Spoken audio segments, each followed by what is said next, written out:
So hello everyone. आज हम discuss करने वाले हैं रसायन विज्ञान, जो कि काफ़ी इंपॉर्टेंट है आपके एग्जाम पॉइंट ऑफ व्यू से।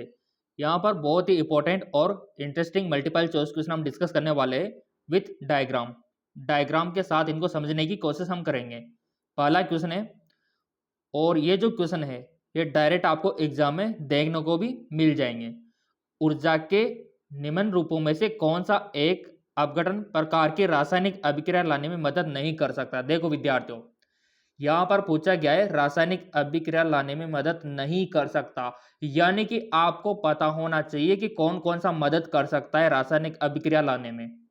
ठीक है, तीन ऐसे ऑप्शन है जो रासायनिक अभिक्रिया लाने में मदद करते हैं, जबकि एक ऐसा ऑप्शन है जो रासायनिक अभिक्रिया लाने में मदद नहीं करता। तो वो आपको बताना है। ऑप्शन है heat energy, mechanical energy, light energy और इलेक्ट्रिकल एनर्जी। बताइए, बहुत ही आसान क्वेश्चन है। तो इसका राइट ऑप्शन हो जाएगा आपका मैकेनिकल एनर्जी, यांत्रिक ऊर्जा। क्योंकि ये जो ऊर्जा है रासायनिक अभिक्रिया लाने में कभी मदद नहीं करती, क्योंकि ये तो यांत्रिक तरीकों से प्रोड्यूस की जाती है, जैसे किसी को घुमाकर यांत्रिक ऊर्जा प्रोवाइड करवाना। जबकि हीट हो गया और प्रकाश हो गई और विद्युत हो गई, इनको तो रासायनिक अभिक्रिया लाने में मदद कर सकता है। चलो डायग्राम से भी समझ लेते हैं। जैसा कि आपको पता होना चाहिए, काफ़ी सारी टाइप की एनर्जीज होती है, जैसे थर्मल एनर्जी हो गई, ठीक है, light energy, chemical energy, nuclear energy, electrical हो गई, ठीक है, ग्रेविटी भी एक एनर्जी है, ठीक है, और ये लास्ट में मैकेनिकल एनर्जी, यानी कि किसी को ऐसे यांत्रिक तरीके से प्रोड्यूस करना। तो इनमें से आपने देखा होगा कि जो लाइट एनर्जी हो गई, जो आपकी थर्मल हो गई, ठीक है, और यहाँ पर केमिकल हो गई, इनको तो लाया जा सकता है केमिकल फॉर्म में। तो ये कुछ टाइप होते हैं आपके एनर्जी के फिजिक्स में, जो कि आपको पता होना चाहिए, जैसा कि यहाँ पर आप देख पा रहे होंगे। तो मैकेनिकल एनर्जी को रासायनिक में नहीं लाया जा सकता। चलो बढ़ते आगे की ओर। इसीलिए राइट ऑप्शन यांत्रिक ऊर्जा। अगला, निम्न में से कौन सी क्रिया अनैच्छिक क्रिया नहीं है। यानी कि यहां पर आपको पता होना चाहिए कि कौन कौन सी जो क्रिया है वो अनैच्छिक है, यानी कि रिफ्लेक्स है, जो ऑटोमेटिक होती है। तीन तो है ऑटोमेटिक होने वाली, और एक है जो ऑटोमेटिक नहीं होती है, वो हमारे कंट्रोल में होती है। वो ऑप्शन आपको चुनना है। बताइए, ऑप्शन आपके सामने। घुटनों में झटका यानी कि कनी जर्क, कासना, निगलना, या फिर चमकती रोशनी में आंखों का बंद होना। कौन सी अनैच्छिक क्रिया नहीं है? Not a reflex action.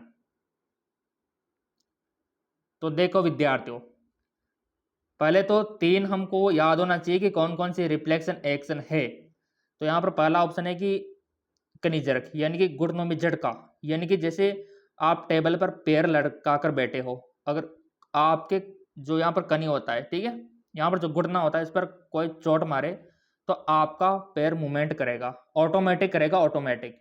प्रयोग करके देख लेना, इसका डायग्राम भी दिखाऊंगा मैं आपको। तो ये भी ऑटोमेटिक होने वाली क्रिया है, यानी कि अनैच्छिक क्रिया है। अब कासना, देखो काशी तो आपको पता है ऑटोमेटिक ही होती है काशी। जब आपको काशी होती है तो हमारे कंट्रोल में नहीं होता कि हम रोक सके, वो होती रहती है। तो ये भी क्या है? अनैच्छिक क्रिया है, ठीक है। और यहाँ पर देखो निगलना, ये तो हमारे कंट्रोल में होता है। किसी भी चीज़ को निगलना हमारे कंट्रोल में होता है। जैसे चिगम हम खाते हैं तो उसको हम निगलते नहीं है, क्योंकि वो हमारे कंट्रोल में है, ठीक है। तो ये इसको छोड़ दो अभी आप। अगला है रोशनी में आंखों का बंद होना। जैसे मान लो कोई भी ब्लास्ट हो गया, काफ़ी सारी रोशनी हो गई, तो वहाँ आंखें ऑटोमेटिक क्या हो जाती है? बंद हो जाती है, ऑटोमेटिक। जैसे मान लो कोई भी बिजली कड़कती है तो काफ़ी सारा उजाला होता है, तो हमारी आंखें बंद हो जाती है, तो वो भी क्या है? ऑटोमेटिक। तो ये भी हमारे कंट्रोल में नहीं है, ऑटोमेटिक ही बंद हो जाती है। हमारे कंट्रोल में क्या है? निगलना। क्या है? निगलना। तो यहाँ पर भी क्या पूछा है? अनैच्छिक क्रिया नहीं है। तो ये वाली क्या है? ऐच्छिक क्रिया है, ये अनैच्छिक क्रिया नहीं है। तो यही हो गया हमारा राइट ऑप्शन। ऐसे आपको आंसर करना होता है और ऐसे आप टॉप बनते हो, ठीक है। तो यहाँ पर ये हमारा राइट ऑप्शन होगा, सॉल्विंग। अब यहाँ पर आप सोच रहे हो सर ये कनिजर्क क्या होता है? ये ऑप्शन दे रखा ना, घुटनों में झटका। चलो इसको देख लेते हैं। सो यहाँ पर कनी जर्क होता है इस प्रकार का, जैसे टेबल पे पैर लटका के ऐसे बैठे हो और यहाँ पर कोई चोट मारे तो ये हमारा पैर ऑटोमेटिक इधर आता है, इसको बोलते हैं कनी जर्क। इधर देखो आप, ये प्रयोग घर पे भी कर लेना। पैर लटका के बैठना और यहाँ पर किसी से बोलना कि चोट मारे, ठीक है, तो ऑटोमेटिक हमारा पैर इधर जाएगा। तो ये भी क्या है, अनैच्छिक क्रिया में आता है, ये हमारे कंट्रोल में नहीं है। सो यहाँ पर ये भी हमारे कंट्रोल में नहीं है, ये भी नहीं है और ये भी नहीं है, ये है हमारे कंट्रोल में। तो ये हमारी अनैच्छिक क्रिया नहीं है, ये हमारा राइट ऑप्शन। चलो अगला है, निम्न में से कौन सा एक सबसे क्षारीय ऑक्साइड है, सबसे ज्यादा क्षारीय ऑक्साइड आपको बताना है। Which of the flowing most basic oxide, MgO, SO2, Al2O3, Na2O। पता है ना आपको, आवर्त सारणी में ऊपर से नीचे जाने पर, दाएं से बाएं जाने पर सारे गुण का क्या होता है, अगर पता है तो आप बता भी दोगे। तो इसका राइट ऑप्शन हो जाएगा आपका ऑप्शन डी, Na2O। ठीक है, सबसे ज्यादा क्षारीय है। यह आपको पता होना चाहिए कि आपका जो बेसिक ऑक्साइड होते हैं वो होता है Na2O, ठीक है, और जो एम्फोटेरिक होता है वो होता है Al2O3। ये एम्फोटेरिक होता है, आपका याद रखना क्या होता है एम्फोटेरिक, उभयधर्मी, ठीक है। और ये होता है एसिडिक, P2O5, ये एसिडिक होता है। और SiO2 क्या होता है, वीक एसिड होता है। तो कुछ इन्फॉर्मेशन है जो आपको पता होना चाहिए, और चैनल सब्सक्राइब कर रखा है तो इसका मतलब आपको हर एक अपडेट यहाँ पर मिलेगी, ठीक है। तो अगला है यहाँ पर जो राइट ऑप्शन है वो क्या होगा, बेसिक है तो हमारा Na2O, इसीलिए right option is Na2O, most basic. अगला आता है आपका, आवर्त सारणी के निम्न समूह में से कौन सा तत्व ऐसे संबंधित होगा जिसकी द्रव्यमान संख्या आपको 27 दे रखी है, और इसका प्रोटॉन है ना 14 प्रोटॉन, न्यूट्रॉन है इसमें, प्रोटॉन नहीं दे रखा है इसमें, और प्रोटॉन तो आपको निकालना आना चाहिए। द्रव्यमान संख्या दे रखी है, केंद्रक में न्यूट्रॉन संख्या दे रखी है। अब आपको समूह बताना है कि कौन से समूह में आएगा ये। बहुत ही आसान है, देखो बहुत ही आसान।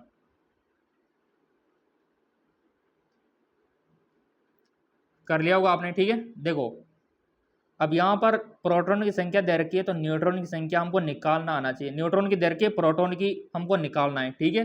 तो कैसे निकालोगे, बहुत सिंपल, द्रव्यमान संख्या में से निकाल दो न्यूट्रॉन की संख्या को, आ जाएगी प्रोटॉन की संख्या। कितनी आई यहाँ पर, 13 आ गई प्रोटॉन की संख्या। और ये कौन सा समूह में आ गया, 13वें में। तो कितना आसान है देख लो, राइट ऑप्शन इज, ठीक है। क्योंकि अगर हमको द्रव्यमान संख्या दे रखी है, न्यूट्रॉन की संख्या दे रखी है, तो हम प्रोटॉन की संख्या निकाल सकते हैं। इसीलिए यहाँ पर 13 हमारा सही है। देखो आप इधर देखो, proton are Z-N is 13। Clear, चलो बढ़ते आगे की ओर। सो बेसिक है, थोड़ा सा दिमाग लगाना है आपको बस। अब यहाँ पर है,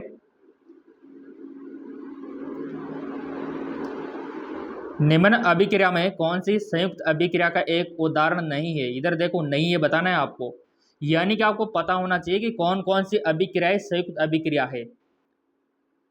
तो मैं बताना चाहूंगा आपको, ये भी संयुक्त अभिक्रिया है क्योंकि इसमें भी ऐड हो रहा है, इसमें भी कॉम्बिनेशन हो रहा है, इसमें भी कॉम्बिनेशन हो रहा है, इसमें भी कॉम्बिनेशन हो रहा है, बट इसमें कॉम्बिनेशन नहीं हो रहा क्योंकि CO2 तो एक गैस है, ठीक है।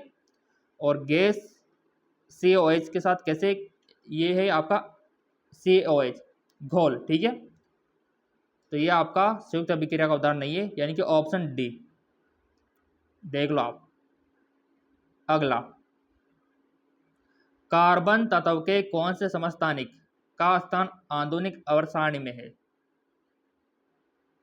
तो बहुत आसान है, जो आधुनिक आवर्त सारणी है उसमें नीचे तो हम क्या लिखते हैं, कोई भी तत्व हो गया जैसे मान लो X, तो नीचे तो हम क्या लिखते हैं, परमाणु संख्या, ऊपर द्रव्यमान संख्या। तो समझ गए आप, यानी कि कार्बन में परमाणु संख्या लिखो, ऊपर द्रव्यमान संख्या लिखो, ठीक है। ये दे रखा है आपके 4वें में। तो right option is C6, 6C और 12, ये वाला। कितने अच्छे अच्छे क्वेश्चन है, और ये तो आउट ऑफ सिलेबस, इसको तो छोड़ सकते हो आप। अगला है, निम्न में से कौन सा एक क्षार है और एल्काइड नहीं है, यानी कि वो क्षार तो है बट एल्काइड नहीं है। बताओ, क्षार तो है बट एल्काइड नहीं है। तो मैंने आपको डायग्राम दिखाया था जब एमकेएस एकेडमी पर, अगर आपने क्लास ली होगी, ठीक है, और उसमें दो तत्व ऐसे थे जो क्षार थे बट वो एल्काइड नहीं थे, और दो ऐसे तत्व थे जो एल्काइड तो थे बट वो क्षार नहीं थे। तो एक बार और दिखा देता हूँ डायग्राम को। ये डायग्राम आपको याद रखना होगा और यहाँ से 4 क्वेश्चन बन सकते हैं, ठीक है। तो यहाँ पर ये वाले तो है आपके क्षार बट ये एल्काइड नहीं है, ठीक है, याद रखना। और ये है आपके एल्काइड बट ये क्षार नहीं है, उल्टा एक दूसरे का। तो हमसे पूछा गया है कि क्षार, तो क्षार तो दो ही दे रखे, एक तो कॉपर का ऑक्साइड और एक जिंक का ऑक्साइड। ये क्षार है बट ये एल्काइड नहीं है। इधर देखो आप, ये एल्काइड नहीं है। एल्काइड कौन है? NaOH और KOH। और हमसे क्वेश्चन में पूछा गया है कि कौन सा क्षार है, तो दो ही है, एक तो कॉपर के ऑक्साइड और एक जिंक के ऑक्साइड। तो दोनों में से ही आंसर होगा हमारा। तो देखते ऑप्शन में क्या क्या दे रखा है। तो अभी डायग्राम मैंने आपको दिखाया, वहाँ पर आपने क्या सीखा कि कॉपर के ऑक्साइड और जिंक के ऑक्साइड ये दो ही ऐसे हैं जो एक क्षार है और एल्काइड नहीं है। तो देखो कहाँ पर दे रखा है जिंक का ऑक्साइड, ये दे रखा तीसरे वाले में। तो बस यही हमारा क्या है, क्षार है और एक एल्काइड नहीं है। तो राइट ऑप्शन भी तो यही है। ऐसे आपको समझना होता है। अगर मान लो एग्जाम में ये नहीं दे रखा है, अगर CO दे रखा है तो वो वाला सही है फिर, ठीक है। तो ये दो याद रखना है आपको, जो आपके क्षार है और एल्काइड नहीं है। चलिए, अब आप बोलेंगे सर ये डायग्राम कहाँ मिलेगा? ये मिलेगा आपको टेलीग्राम पर। टेलीग्राम का लिंक नीचे डिस्क्रिप्शन में है, सही। अगला क्वेश्चन है, प्लेटिनियम धातु को विघटित करने के लिए निम्न में से कौन से एक तरल पदार्थ का उपयोग किया जाता है? बताओ, which of the flowing liquid use dissolve platinum? Option है फीमिंग नाइट्रिक अम्ल, या फिर एक्वारेजिया, या फिर सांद्रिक सल्फ्यूरिक अम्ल, या फिर आपका सांद्रिक हाइड्रोक्लोरिक अम्ल। बताइए विद्यार्थियों। तो इसका राइट ऑप्शन हो जाएगा आपका एक्वारेजिया, यानी कि अमलराज। और अमलराज से ही क्या होता है, प्लेटिनियम हो गया, सोना हो गया, जो कीमती धातु है, इनको डिजोल्व किया जाता है। अब आपको पता होना चाहिए अमलराज क्या होता है, अमलराज के बारे में जानना जरूरी है। तो अमलराज, चलो मैं आपको दिखाता हूँ क्या होता है। ये होता है आपका एक्वारेजिया, यानी कि अमलराज। किस किस से मिलकर बना होता है? 1 तो HCl का और 3 HNO3 का। ये आपने पढ़ा भी होगा, 1 HCl का और 3 HNO3 इज कॉल्ड एक्वारेजिया। इधर देखो आप, एक्वारेजिया 1:HCl 3:N HNO3, ठीक है। अब इधर भी देखो, यानी कि जहाँ पर आप 100 ml HNO3 लेते हो तो इसका 3 गुना आपको HCl लेना होगा, उनको मिलाना होगा, ये आपका एक्वारेजिया हो जाता है 1:3। तो 100 ml इधर ये हो गया, 300 ml आपका HCl हो गया। और यही है वो जिसमें सोने को और प्लेटिनियम को डिजोल्व किया जाता है। तो ऐसे आपको पता होना चाहिए। क्लियर? बढ़ते आगे की ओर। तो यहाँ पर भी राइट ऑप्शन वही है, एक्वारेजिया, अमलराज। अगला, प्रोपेन का अगला उच्च सजात पहचाने जो एक साकेत श्रृंखला एल्केन है। नॉर्मल ब्यूटेन, आइसोपेंटेन, नियोपेंटेन, या फिर आइसोब्यूटेन। प्रोपेन का अगला आपको पहचानना है। तो यहाँ पर देखो, क्वेश्चन को समझो। प्रोपेन का अगला होना चाहिए, ठीक है, और साकेत होना चाहिए। तो बहुत आसान है। प्रोपेन का अगला हो गया आपका ब्यूटेन, ठीक है। और साकेत की बात करें तो आइसो वाले में साकेत ज़्यादा होता है, तो आइसो ब्यूटेन हो जाएगा हमारा राइट ऑप्शन, क्योंकि साकेत की बात यहाँ पर कही गई है। तो साकेत तो आइसो वाले होते हैं। चलो मैं दिखा देता हूँ आपको। इधर देखो आप, आइसोब्यूटेन देखो आप कितना ज़्यादा साकित है, जबकि नॉर्मल ब्यूटेन तो कुछ भी नहीं है साकित, जबकि आइसोब्यूटेन बहुत ज़्यादा ब्रांचेज है। यहाँ पर कितनी ज़्यादा ब्रांचें निकली हुई है, तो इसीलिए हमारा राइट ऑप्शन आइसोब्यूटेन होगा। आई होप आपको समझ में आया होगा, क्योंकि क्वेश्चन ने यही पूछा है प्रोपेन से उच्च होना चाहिए और साकित होना चाहिए। ठीक है, तो आइसोब्यूटेन। अगला, निम्नलिखित ऑक्साइडों में से उभयधर्मी ऑक्साइड आपको बताना है। एम्फोटेरिक, और मैंने आपको बताया भी था कि अम्लीय ऑक्साइड क्या होते हैं, क्षारीय ऑक्साइड क्या होता है, और एक होता है उभयधर्मी ऑक्साइड। तो आपसे पूछा उभयधर्मी के बारे में, तो कम से कम आपको 3 से 4 एग्जाम्पल पता है ना, तो भी आप कर दोगे एग्जाम में। तो उभयधर्मी में आता है आपका Al2O3, जो ये दे रखा, तो राइट ऑप्शन भी यही होगा हमारा Al2O3। और इसका डायग्राम भी दिखा देता हूँ, जिसमें आपको क्षारीय, अम्लीय और एम्फोटेरिक यानी कि उभयधर्मी तीनों एक साथ अच्छे से समझाए हुए हैं। यहाँ पर देखो आप, ये ऑक्साइड के टाइप, ठीक है, दो होते हैं, एक तो मेटालिक होता है और एक नॉन मेटालिक होता है। तो मेटालिक में तो आता है आपका बेसिक ऑक्साइड और एम्फोटेरिक, और नॉन मेटालिक में आता है आपका एसिडिक ऑक्साइड और न्यूट्रल ऑक्साइड। तो क्वेश्चन में यूँ भी पूछा जा सकता है आपका कि न्यूट्रल ऑक्साइड कौन कौन से, एसिडिक कौन कौन से, एम्फोटेरिक तो पूछ ही लिया अभी, और बेसिक यानी कि सारे। तो बेसिक में आता है आपका CO हो गया, Na2 हो गया, और एम्फोटेरिक में आता है आपका Ga2O Al2O3, और एसिडिक में आता है आपका SO2 CO2, और न्यूट्रल में क्या आएगा NOCO। तो ये आपको पता होना चाहिए, एग्जाम में कहीं से भी क्वेश्चन बन सकता है। बेसिक ऑक्साइड भी पूछा जा सकता है, एम्फोटेरिक भी पूछा जा सकता है, और एसिडिक ऑक्साइड भी और न्यूट्रल ऑक्साइड भी आपसे पूछा जा सकता है। ये डायग्राम पता होना चाहिए आपको। और ये तो हमारे टेलीग्राम पर सेंड कर देंगे, टेलीग्राम को फॉलो कर लेना, लिंक नीचे दे रखा है। तो बहुत इंपॉर्टेंट है ये चार्ट, बस ये चार्ट याद रख लो आप, और सारे एग्जाम्पल नीचे दे रखे, ये यहाँ से पूछा जाएगा आपसे। ठीक है, आपको समझ में आया होगा। चलो बढ़ते आगे की ओर। Right option is Al2O3। अगला है आपका, कपड़ा उद्योग में सूती और लिनन कपड़ों को वृंजित करने के लिए उपयोग किए जाने वाला यौगिक पहचानो आप। ये तो आपने छोटी कक्षा में पढ़ा होगा, 10वीं में। बता दो कि कपड़ों को किससे वृंजित किया जाता है, याद आया कुछ? चलिए, तो कपड़ों को वृंजित करने के लिए उपयोग में लाया जाता है आपका विरंजक चूर्ण। क्या? विरंजक चूर्ण। विरंजक चूर्ण का दूसरा नाम ब्लीचिंग पाउडर। ब्लीचिंग पाउडर बोलो या विरंजक चूर्ण बोलो, एक ही बात है। अब इसका सूत्र आपको बताना है। क्या होता है विरंजक चूर्ण का, ब्लीचिंग पाउडर का सूत्र? वो होता है CaOCl2। तो यहाँ पर राइट ऑप्शन हो जाएगा आपका ये रहा, ये होता है आपका। और काफ़ी सारों तो देखा भी होगा विरंजक चूर्ण को, ब्लीचिंग पाउडर मार्केट में मिलता है, आप भी ला सकते हो और कपड़ों को क्या कर सकते हो, विरंजित कर सकते हो। चलो मैं दिखाता हूँ आपको विरंजक चूर्ण। ये होता है आपका ब्लीचिंग पाउडर कहो या फिर विरंजक चूर्ण को, एक ही बात है ना। काफ़ी सारे नाम होते हैं इनके, ब्लीचिंग पाउडर भी वही है और विरंजक चूर्ण भी वही है, और आपका कैल्शियम हाइपोक्लोराइड भी वही है। विरंजक चूर्ण को क्या बोलते हैं? Calcium hypochloride. देख लो आप, ये इस प्रकार का भी आता है और इस प्रकार का भी आता है पाउडर फॉर्म में, ब्लीचिंग पाउडर के नाम से भी। तो यही होता है, ब्लीचिंग पाउडर भी वही है, विरंजक चूर्ण भी वही है। ठीक है, CaOCl2।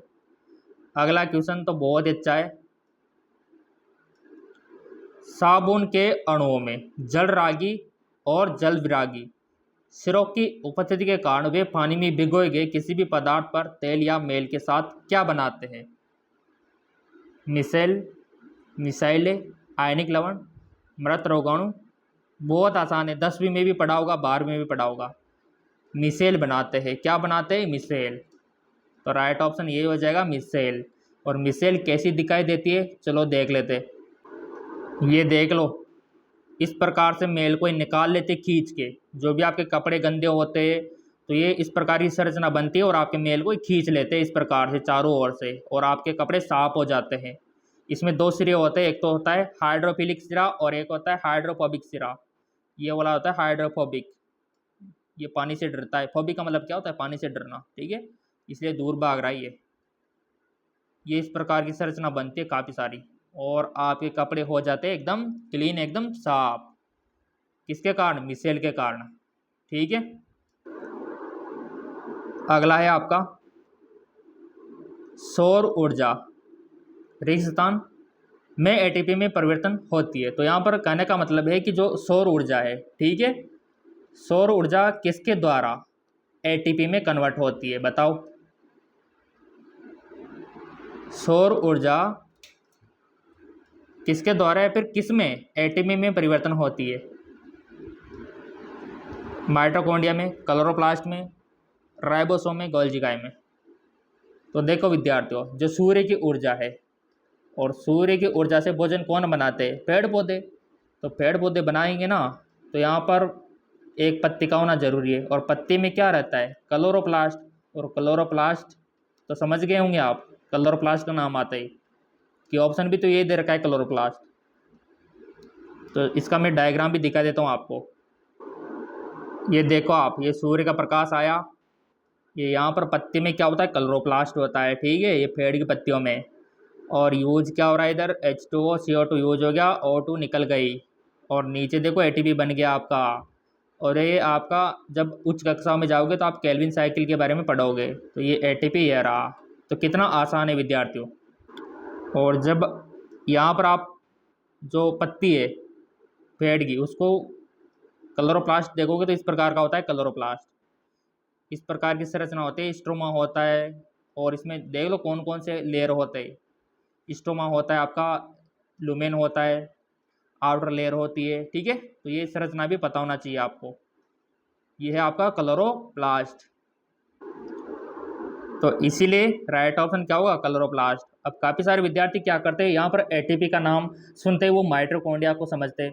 बट माइटोकॉन्ड्रिया क्यों होगा? क्योंकि यहाँ पर सूर्य प्रकाश आ गया, तो फिर माइटोकॉन्ड्रिया का रोल इसमें नहीं होगा। क्योंकि हम तो क्या है, अंधेरे में भी हमारा तो पहचान हो जाता है, क्योंकि हमारे लिए प्रकाश जरूरी नहीं है भोजन करने के लिए, ठीक है, वो पेड़ों के लिए है। चलिए, यदि तत्व X की परमाणु संख्या 19 है तो इसका ऑक्साइड का सूत्र क्या होगा? बताओ। अब यहाँ पर पहले तो पता होना चाहिए कि 19वें नंबर पर आता क्या है। जिसकी परमाणु संख्या 19 है वो तत्व कौन सा है? वो है आपका पोटेशियम। पोटेशियम। और पोटेशियम को किससे लिखते हैं? कैसे? अब बताओ इसका ऑक्साइड का सूत्र क्या होगा?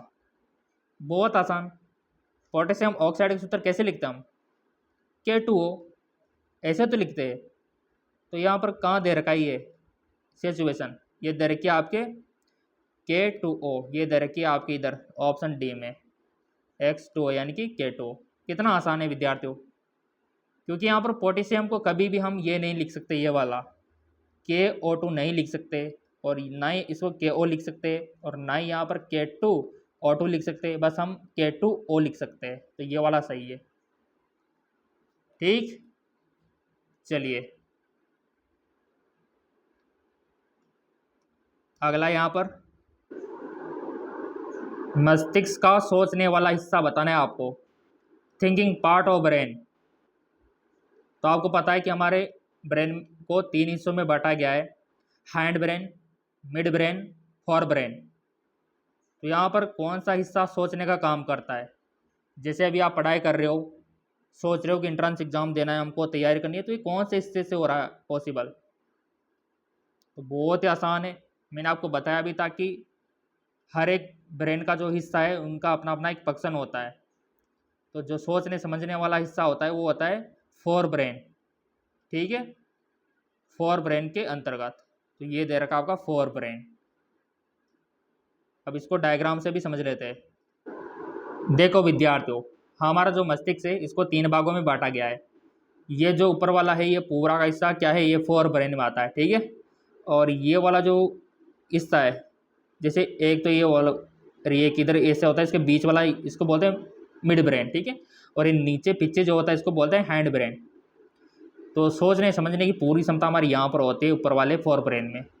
अब आप बोलेंगे सर ये हैंड ब्रेन क्या काम करता है? फिर ये हैंड ब्रेन यानी कि जो पश्च मस्तिष्क है, ये आपके अनैच्छिक क्रिया, अनैच्छिक जैसे कि सांस लेना, छोड़ना, हृदय का धड़कना, या फिर उल्टी हो गई, ये सब जो अनैच्छिक क्रियाएं होती है वो हैंड ब्रेन के अंदर में आती है। और मिड ब्रेन में होता है आपका हार्मोन से रिलेटेड फंक्शंस हो गए। तो ऐसे आपको फंक्शंस पता होना चाहिए। जैसा कि आप यहाँ पर भी देख सकते हो, ये इसके पार्ट देख लो आप, ये आपका पूरा का पूरा फोर ब्रेन, ये हैंड ब्रेन जिसको आप सेरेबेलम भी बोल सकते हो, और फोर ब्रेन को आप सेरेबेरम भी बोल सकते हो। तो ऐसे आपको नॉलेज होना जरूरी है। और आप यहाँ पर देख भी सकते हो हर एक ब्रेन का काम, फोर ब्रेन का देख लो आप। Sensory information, help with reasoning यानी कि पढ़ने में, प्रॉब्लम सॉल्व करने में, सोचने में, सारा फोर ब्रेन का काम दे रखा है। हैंड ब्रेन में क्या दे रखा है? ऑटोमेटिक कनेक्शन, ठीक है। जैसे पलकों का झपकना, सब ये कोऑर्डिनेशन हो गया, मूवमेंट हो गया, ठीक है। कोऑर्डिनेशन और मूवमेंट भी हैंड ब्रेन से होता है। जैसे कि हम किसी पे चलते हैं ना, साइकिल वगैरह पे, तो वो भी इसी से होता है, ठीक है। माइंड ब्रेन यानी कि मिड ब्रेन में क्या आएगा? रेगुलेट मूवमेंट प्रोसेस, सुनने की, देखने की क्रिया। तो ऐसे आपको पता होना चाहिए विद्यार्थियों। सो इसीलिए राइट ऑप्शन हो जाएगा फोर ब्रेन, क्योंकि ये सोचने का काम यही करता है। अगला जो क्वेश्चन है, वह हार्मोन जो फलों और सब्जियों में प्रचुर मात्रा में रहता है। फलों और बीजों में प्रचुर मात्रा में रहता है। फलों और बीजों में प्रचुर मात्रा में रहता है। बहुत ही अच्छा क्वेश्चन। वह हार्मोन है आपका, याद रखना, साइटोकाइनिन। कौन सा है? साइटोकाइनिन, याद रखना है आपको, साइटोकाइनिन। कौन सा हार्मोन है? साइटोकाइनिन। अगला, प्रकाश संश्लेषण का पहला चरण है। बता दो अब आप, प्रकाश संश्लेषण का पहला चरण कौन सा है? बताओ। तो पहला चरण में आपका होगा क्लोरोफिल द्वारा प्रकाश ऊर्जा का अवशोषण। अभी मैंने आपको डायग्राम दिखाया था ना, क्लोरोफिल द्वारा प्रकाश ऊर्जा का अवशोषण होगा, उसके बाद ही अगली प्रोसेस होगी। पहला चरण यही है, कम से कम प्रकाश का अवशोषण होगा, फिर उसके बाद ही क्या होगी? अगली प्रोसेस। तो राइट ऑप्शन क्या होगा आपका? क्लोरोफिल द्वारा प्रकाश ऊर्जा का अवशोषण। जैसा कि यहाँ पर आपका प्रकाश है, यह आपका पत्ती है पेड़ की। अब पत्ती के अंदर क्या होता है? देखो आप, ये होता है पत्ती के अंदर, ये प्रकाश का क्लोरोफिल ऑब्जर्वेशन करेगा, उसके बाद ही आगे की प्रोसेस हो पाएगी पत्ती में। तो ये इंपॉर्टेंट है आपके लिए, इधर देखो आप, ठीक है। तो इसीलिए हमारा आंसर क्या था? क्लोरोफिल। तो ऐसे डायग्राम के साथ वीडियो आपको मिलते रहेंगे। चैनल सब्सक्राइब कर रखा होगा, बेल आइकन पर प्रेस कर रखा होगा, और हाँ, टेलीग्राम को फॉलो अवश्य कर लेना, लिंक नीचे दे रखा है। और MKS एकेडमी ऐप को डाउनलोड कर लेना ताकि आपको PDF मिलता रहे।